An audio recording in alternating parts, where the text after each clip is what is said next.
7 red flags from Nick Reiner's behavior were broadcast in high definition long before the blood dried in Brentwood. Behind the gates of Hollywood hegemony, a dynasty was failing in real time. Despite every resource, the elite doctors, the deepest pockets, and a father who literally turned his son's pain into a feature film, the architecture of Nick's madness became a terminal anomaly. How does a family of master storytellers miss the ending of its own script? What happens when the red flags turn from warnings into a funeral pyre? To understand the carnage, we must dissect the descent. Sometimes I just come out to gather my sick thoughts. In the age of hyperconnectivity, the first fracture often appears not in private therapy sessions, but in the permanent ink of the internet.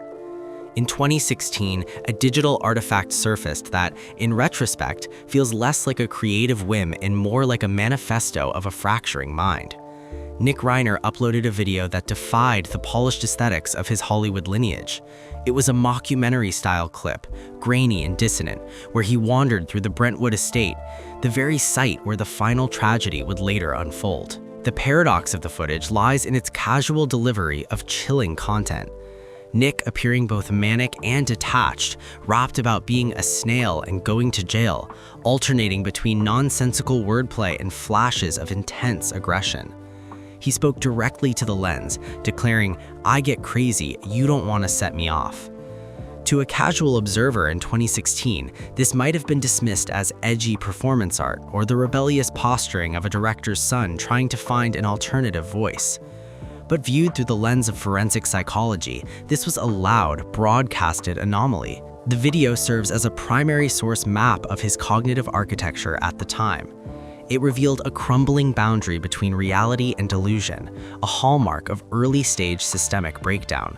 By filming himself at the family home, the ultimate symbol of his father's hegemony, while vocalizing themes of incarceration and instability, Nick was effectively externalizing an internal storm.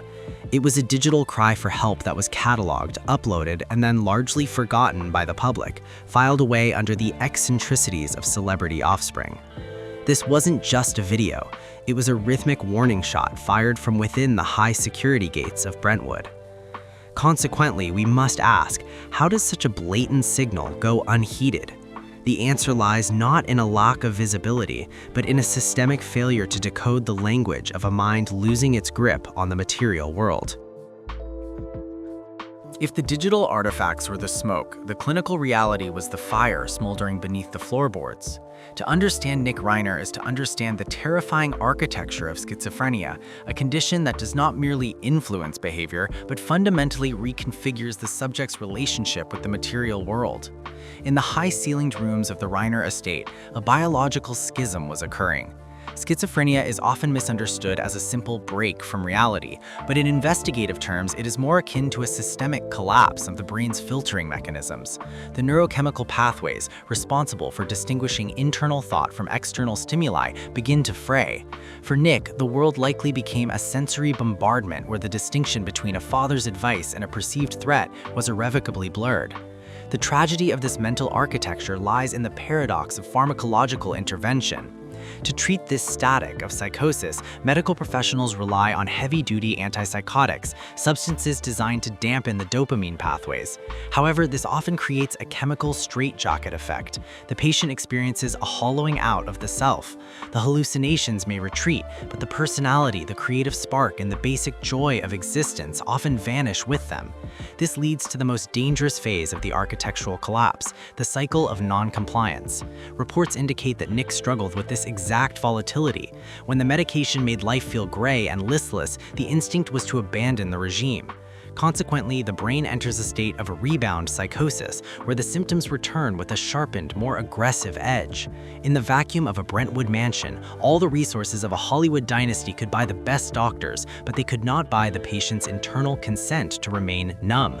This was not a failure of love, but a failure of a biological system that was increasingly unable to repair its own wiring. The diagnosis was a blueprint for the coming disaster, a map of a mind that was slowly but surely turning into a fortress under siege from within. But this internal decay was not happening in a vacuum. To cope with the crumbling walls of his psyche, Nick turned to an external catalyst, one that would accelerate the collapse and turn a medical crisis into a terminal trajectory. In the gilded ecosystem of Southern California, there exists a parallel economy often referred to as the rehab industrial complex. It is a multi-billion-dollar architecture of high-end recovery centers that promise salvation in exchange for astronomical monthly fees. For Nick Reiner, this wasn't just a destination, it was a permanent residence. His history of chronic addiction and repeated stints in rehabilitation centers highlights a systemic anomaly, the dual diagnosis trap. When a patient suffers from both severe psychiatric disorders and chemical dependency, the two forces enter a feedback loop that most standard recovery models are fundamentally unequipped to break. The chronic use of substances wasn't merely a lifestyle choice for Nick.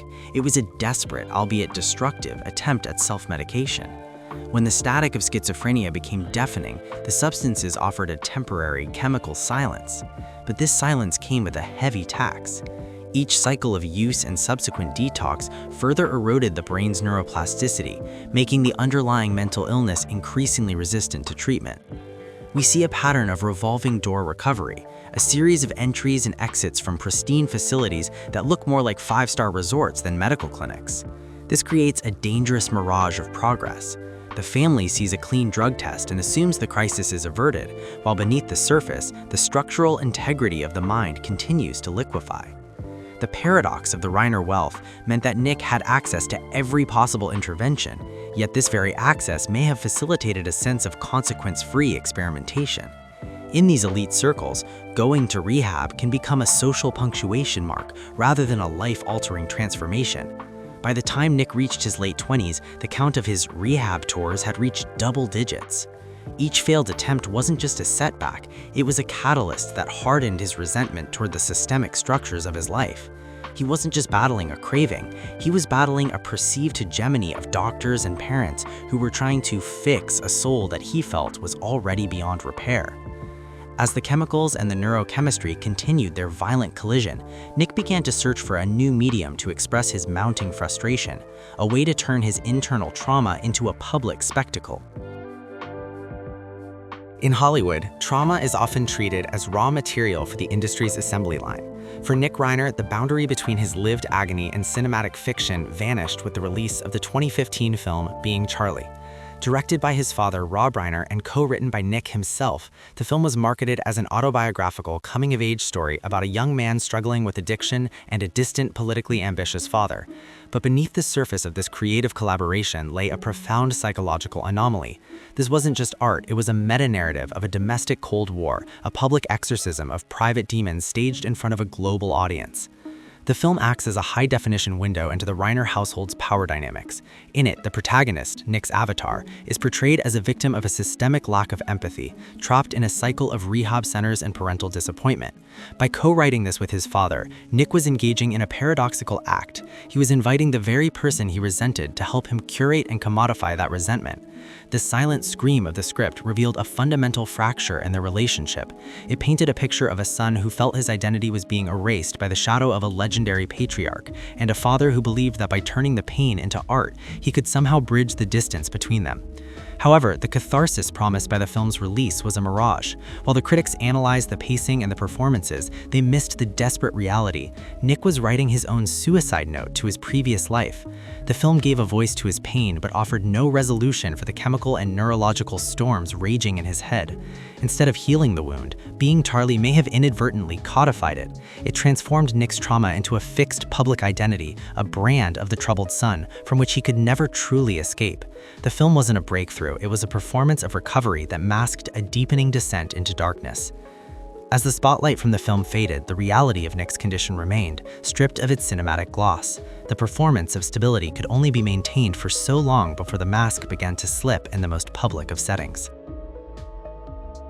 The trajectory of a systemic breakdown rarely ends in silence, it ends in a public eruption. For Nick Reiner, that eruption occurred on December 13, 2025 during a high-profile holiday gathering at the Pacific Palisades home of late-night host Conan O'Brien.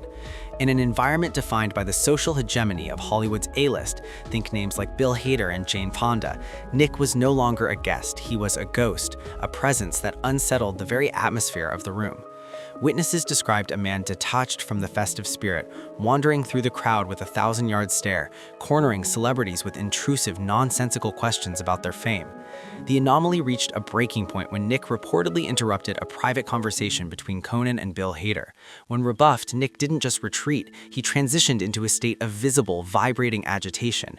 The evening culminated in what multiple sources described as a massive blow-up between Nick and his father. The argument wasn't just about social etiquette, it was a loud, public manifestation of years of domestic friction. Rob Reiner, a man whose career was built on controlling the narrative, was seen attempting to manage his son's erratic behavior in real time, but the control was gone. The shouting match was so intense that some guests reportedly reached for their phones to call 911, a move only quelled when the host himself intervened to maintain the privacy of his home. This incident serves as the ultimate red flag, a pre-event threshold where the private mental health crisis became a matter of public safety. The paradox is that despite the alarm felt by almost everyone in attendance, the Reiners left the party with their son, returning to the sanctuary of Brentwood. They were victims of a normalcy bias, a psychological mechanism where people who have lived with a slow-boiling crisis for decades become desensitized to its lethality. They saw the usual Nick while the rest of the room saw a catalyst waiting to ignite. By the time they passed through their own security gates that night, the clock had already run out. Consequently, the festive lights of the O'Brien Gala were the last flickers of the world as the Reiners knew it. Behind the closed doors of their estate, the public agitation of the party was about to transform into a private, terminal terror. In the world of high-stakes storytelling, the most tragic figure is often the one who sees the end coming, but is powerless to stop it. In the final weeks of his life, Rob Reiner, a master of narrative and a cultural icon, was no longer directing the story of his family. He was simply a character in its final violent act. Reports from close confidants reveal a profound and chilling paradox. The man who had given his son every conceivable resource, from world-class medical care to a platform in Hollywood, was now terrified of him. Sources indicate that in private conversations, Rob had begun to express a deep-seated fear that Nick's condition was no longer a challenge to be managed, but a fundamental threat to their lives. The architecture of their relationship had shifted. The fatherly concern had curdled into a sense of impending doom. Rob Reiner allegedly confided to a friend that he was sleepwalking through a nightmare, a statement that suggests he was living under a domestic state of siege. This wasn't the anxiety of a parent worried about a relapse. It was the visceral, primal fear of a man who realizes he is sharing his home with a hostile force. He had watched his son's eyes change, the light of recognition replaced by the cold, distant glare of psychosis. This premonition is the most devastating piece of the puzzle. It signifies that the Reiners were not oblivious to the danger. They had seen the warning signs not as abstract red flags, but as tangible threats. And yet, the inertia of love, the systemic barriers to involuntary commitment, and the desperate hope that the next treatment would be V1 kept them locked in the same physical space with their executioner. The ultimate horror is that Rob Reiner's final days were likely spent in a state of high alert, his own home transformed into a stage where he was waiting for a violent cue that he knew was coming. But Rob's voice wasn't the only one sounding the alarm. The fear was contagious, and it had already spread to the other members of the dynasty. The final layer of the facade to peel away was the notion that the aggression within the Reiner household was a recent anomaly. While the public and the media were shocked by the sudden eruption of violence, those closest to the epicenter, Nick's siblings, had been living in a state of chronic hypervigilance for years. The blood ties that define a family had, for them, become broken borders. Reports surfaced following the tragedy that Nick's siblings had long-standing protocols for interacting with him, born out of a history of physical volatility and verbal abuse that never made it into the Hollywood trade magazines. The systemic violence was often sanitized within the family as episodes or outbursts, but to the siblings, it was a terrifying baseline. They witnessed a pattern where Nick would use his physical presence to intimidate, a tactic that escalated as his delusions intensified. The paradox of the protected life is that the very wealth and status of the Reiner family acted as a silencer. In a middle-class neighborhood, a domestic disturbance might result in a police cruiser at the curb. In the high-security enclaves of the elite, it results in a private security intervention or a quiet trip to a discreet facility. The borders of the estate didn't just keep the public out, they kept the violence in. The siblings' accounts reveal a haunting detail, a sense of pre-mourning. They had, in many ways, already lost their brother to the schizophrenia and the substance abuse years prior.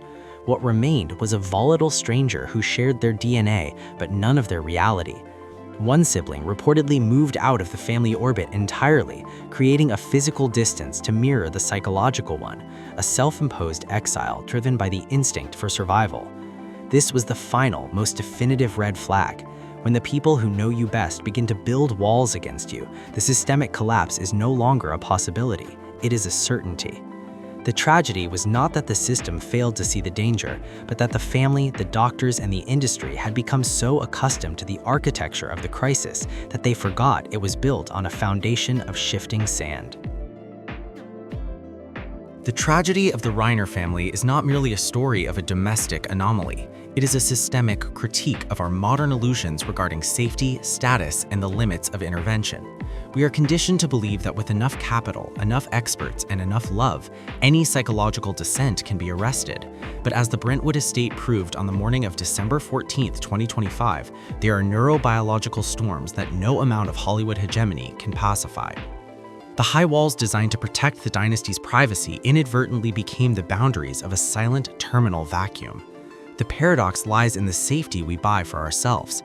In the Reiner case, wealth provided the luxury of private rehabs and home-based care, but it also functioned as a social silencer, preventing the external friction, the police reports, the public interventions that might have broken the cycle before it reached a lethal velocity.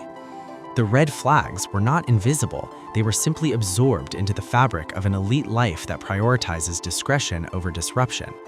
We are left with a haunting synthesis that in our quest to protect those we love from the world, we may accidentally trap ourselves in the world they have created. Consequently, the legacy of Rob and Michelle Reiner is now irrevocably tethered to a cautionary tale about the architecture of denial. It forces us to confront a terrifying reality. When the mind fundamentally reconfigures its reality, the most dangerous place to be is inside the story someone else has written for you. As the legal proceedings move toward an uncertain January arraignment, we are left to wonder, in a world where we can track every digital footprint and film every silent scream, how did we manage to lose sight of the person standing right in front of us? If the most protected family in the world couldn't see the end coming, what does that say about the mirage of safety we all live in?